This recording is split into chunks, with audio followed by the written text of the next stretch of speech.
కొత్త కొత్త ట్రెండ్‌లు ఫాలో అవ్వాలన్నా, కొత్త వాటిని సృష్టించాలి అన్నా, ఈ నల్గొండ, సూర్యాపేట్ సైడ్ మాత్రం చాలా బాగా వైరల్ అవుతూ ఉంటాయన్నమాట. ఇలాగ స్మోకింగ్ ఫ్రాక్స్ కానివ్వండి, పెయింటింగ్స్ కానివ్వండి, ఎక్కువ శాతం అక్కడి నుంచే వస్తూ ఉంటాయి.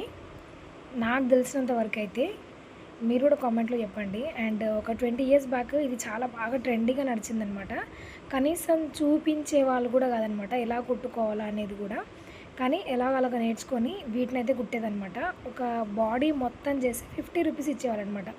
ఒక 12 ఇయర్స్ బేబీకి యోక్ పార్ట్ మొత్తం చేస్తే 50 రూపీస్ ఇచ్చేవాళ్ళు.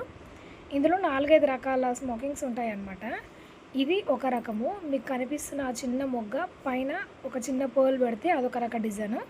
అండ్ దీన్ని బ్యాక్ సైడ్ ఇంకో రకం అనమాట. అంటే బాక్సెస్ లాగా వస్తాయన్నమాట. ఇవన్నీ కుట్టిన తర్వాత వాటన్నిటిని క్లోజ్ చేసుకుంటే ఇక్కడ కనిపిస్తున్న డిజైన్ అయితే వస్తుంది. ఇదే డిజైన్ ఇంకో రకంగా కూడా కొంచెం గ్యాప్ ఎక్కువగా వచ్చే డిజైన్. ఇది స్క్వేర్‌గా ఉంది కదా! అది రెక్టాంగిల్‌లో వచ్చేలాగా ఉంటదనమాట. చాలా రకాలు ఉంటాయి.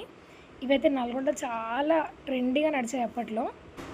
దీంతో పాటు నేను ఇది కూడా స్మాకింగ్ చేశాను. ప్లెయిన్ శారీ మీదకి ఇది కొంచెం డిజైనర్ దానిలా కనిపిస్తుందని చెప్పి 2 హ్యాండ్స్‌కి లెఫ్ట్ సైడ్ బ్లౌజ్‌కి బ్యాక్ సైడ్ వచ్చే విధంగా డిజైన్ చేశాననమాట. ఇలాగ స్మాకింగ్ చేసుకొని జస్ట్ హ్యాండ్స్‌కి కూడా మనము సెట్ చేసుకోవచ్చు. చిన్న పఫీ హ్యాండ్స్ లాగా చాలా బాగా కనిపిస్తాయి. అండ్ ఎలా ఉందో కామెంట్ చేయండి. నచ్చితే ఒక లైక్ ఇవ్వండి.